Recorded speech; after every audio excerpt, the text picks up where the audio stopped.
Oke, halo teman-teman. Nah, hari ini kita akan membahas tutorial untuk menggunakan Taskmaster yang versi Pro ya. Jadi kita ada dua versi untuk Taskmaster, ada yang versi basic, ada yang versi Pro. Nah, yang kita bahas hari ini yaitu yang versi Pro ya. Jadi di sini ada 4 sheet, ada dashboard, Taskmaster, control board, sama parameter.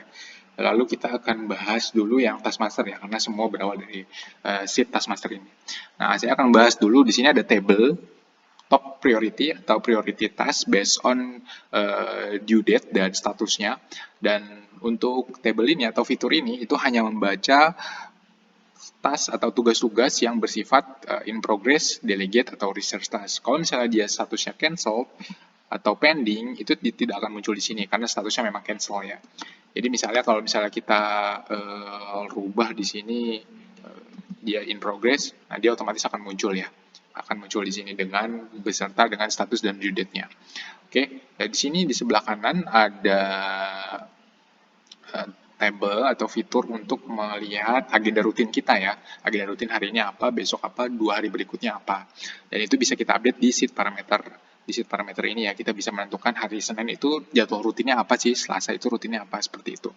Dan kita mungkin langsung masuk aja ke cara penginputan tugasnya. Misalnya ini priority urgent, lalu communication, call customer A gitu ya, misal ya. Lalu start date-nya di tanggal 6 misalnya, due date-nya di tanggal 8. Nah, finish date ini tidak perlu diisi karena memang finish date itu diisi ketika pekerjaannya sudah selesai. Nah, misalnya kita klik add task di sini ya. Nah, otomatis dia akan call customer A ya. Call customer A masuk ke sini karena statusnya in progress. Nah, kalau misalnya kita klik di sini finish date, misalnya selesai gitu ya.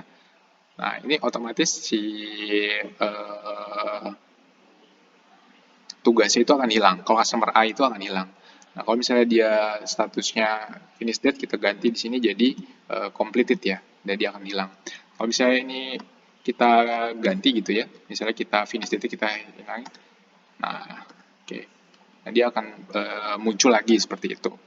In progress.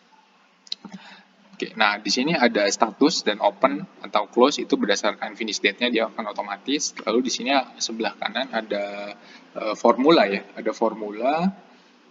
Jadi tidak perlu diedit-edit untuk kolom atau sel yang ada bintangnya. Jadi ini otomatis semua days left, aging, dan seterusnya.